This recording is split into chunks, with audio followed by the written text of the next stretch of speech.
J'étais dans un collège, j'étudiais la Gemara, c'était très important pour moi, mais je sentais à chaque fois un manque. Je ne savais pas d'où venait ce manque. C'est que quelqu'un il m'a donné en cadeau un livre de Rabbi Nachman. J'avais déjà lu les contes de Rabbi Nachman, mais cette personne-là, qui soit venue, m'a donné le Sipur et Maasiyot de Rabbi Nachman avec les Pérushim de l'Ikut Halachot dedans. Et j'ai lu sur le massé du Ben Melech, Ben Shifra, Israël Fou, les deux enfants qui ont été échangés, de l'écoute à la chôte dessus. Et quand j'ai lu sur l'écoute à la chôte, alors j'ai été margué, j'ai senti que c'est pour moi. C'est mamash qu'un tzaddik qui parle de ce qui passe sur moi, j'ai compris que c'est de ce tzaddik qu'il faut se rapprocher. Après cela, donc j'ai compris qu'il fallait être Breslev, qu'il fallait s'approcher de Rabbi Nachman. Et je voulais un tzaddik qui me rapproche de Rabbi Nachman. J'ai entendu parler de plusieurs tzaddikim. Et j'ai entendu parler le Ikar de Rabbi Israël Ber au dessert. Un petit peu après cela, je suis parti en Israël pour étudier dans une yeshiva. Et de là-bas, je suis parti voir Rabbi Israël qui se trouvait en ce moment-là au Rova Yehudi. Et comme ça, je me suis rapproché de Rabbi Israël. La vérité, c'est que quand je suis parti pour me rapprocher de lui, j'ai eu beaucoup de questions. Parce que je voulais me rapprocher d'un tzaddik.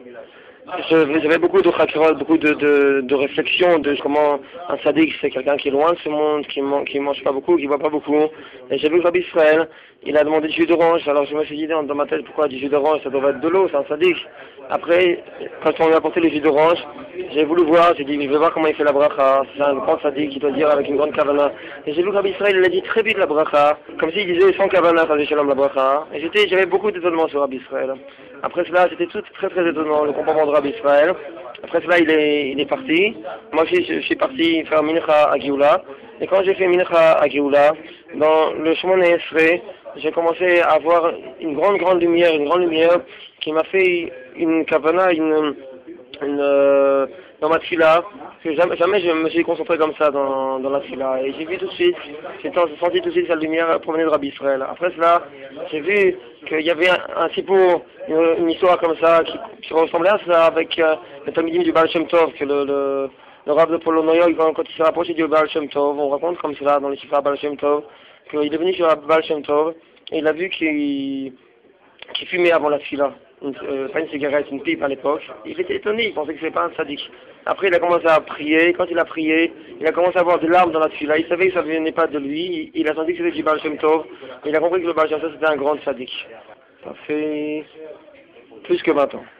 Je vais raconter peut-être une histoire de Rabbi Israël qui m'a raconté beaucoup d'histoires, mais il y a une histoire, parmi toutes les histoires qui m'a beaucoup marqué, il a raconté comme ça, qu'une fois, il était à Rabbi Shimon Bar Yochai, Rabbi Israël. Et là-bas, Rabbi Shimon Bar Yochai, à l'époque, c'était pas comme maintenant, c'était pas très ouvert, il n'y avait pas beaucoup de monde. Et il était tout seul pratiquement, et là-bas, il avait son Likutei Tfilot, le livre des prières de Rabbi Nathan.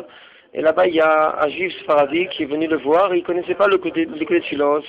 Il a vu le Likutei Tfilot de Rabbi Israël, et il a demandé s'il pouvait l'emprunter, alors Rabbi Israël l'a prêté. Après, il a raconté à Rabbi Israël que cette personne-là, il a pris le Likutei Tfilot, il a commencé pendant des heures à prier, à crier, à pleurer, à supplier Hachem. Rabbi Israël a dit qu'il s'est annulé complètement devant lui. Il a vu comment il lit le Likutei Tfilot.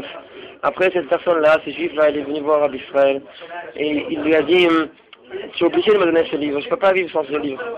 Donne-moi ce livre, tu es obligé. Rabbi Israël, il ne voulait pas lui donner, il lui a dit ce qu'on connaît de Chazal dans la Gemara, quand il y a deux personnes qui sont dans le désert, et un seul il a de l'eau, alors il ne peut pas donner de l'eau à l'autre, parce que sa vie, elle est avant. Alors à l'époque, on ne pouvait pas trouver les femmes de Rabbi Nachman, parce que tous les gens ne priaient pas, il n'y avait pas d'argent, et les gens, ils étaient tellement opposés à cette chassidoute que, vous voyez, un sefer de Rabbi Nachman, il le mettait à la Gniza, ou il le jetait à Shalom.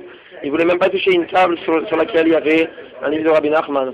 Mais personne a tellement insisté que même si Rabbi Israël était avec Souret, ce serait presque impossible de trouver un Likutei Tfilot. Il a compris qu'Hachem il veut qu'il lui donne son Likutei Tfilot et Hachem il l'aidera.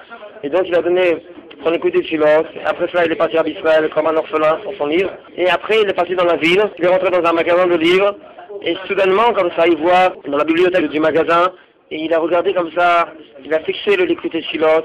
Et le marchand il est venu, et quand il a vu comment Rabbi Israël a regardé le Likutei Tfilot, alors il a compris qu'il faut lui donner en cadeau le Likutei Tfilot. Et il a donné donc en cadeau ce Likutei Tfilot très très beau. Après une fois, quelqu'un il a demandé à Rabbi Israël, oui, c'est le Likutei Tfilot qui était tellement beau.